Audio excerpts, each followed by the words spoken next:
Okay, so I've actually tried to make this video about 5 times now. I think this is the 6th attempt. I will help my students with adding, subtracting, timesing, dividing, solving, all that kind of stuff by using patterns. Here's 3 patterns. So this is the first one. We'll have 2 more afterwards. They're just examples of things that I would do. Maybe you'll find this helpful, and maybe it'll help you see kind of how you can use number patterns to make maths clearer. Pause the video if you want to try it in your own time. I'm going to start writing the answers in.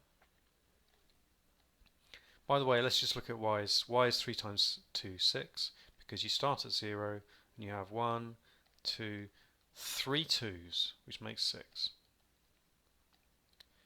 Y is 0 times 2, 0, because you start at 0 and you don't do anything. Now, what does minus 1 mean? Or what does the minus mean? That means go to the left on the number line, which means if you start at 0 and you move 2 to the left, you end up at minus 2. And similarly, minus 4 and minus 6. Here's another number pattern. I quite like this one. I'll tell you that 0 times 5 is 0, and 0 plus 5 is 5. And then if a student's struggling with this, I will use a number pattern. Here's the number pattern I often use to explain 0 times 5. What's 3 times 5? 15. What's 2 times 5? 10. What's 1 times 5? Well, 5. Oh, well, if you haven't got any 5s, that's 0. That fits the pattern. Kind of makes sense as well, yeah? What about 0 plus 5? I'm claiming that's 5. Well, what's 1 plus 5? That's 6, yeah? What's 2 plus 5? That's 7. What's 3 plus 5? Well, that's 8. Oh yeah, okay, now it makes more sense. Yeah, okay. Let's look at one more pattern.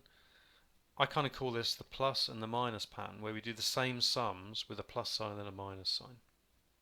Again, pause the video if you want to have a go in your own time. 2 plus 2 is 4, but 2 minus 2, well, that's nothing because they just cancel.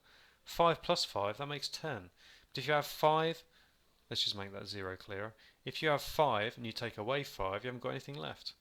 If you have 12 and add 12, you get 24. And if you have 12 and then you take 12 away, well, you've got nothing left. There you go. Hopefully that was a helpful little insight into how number patterns can help understand maths.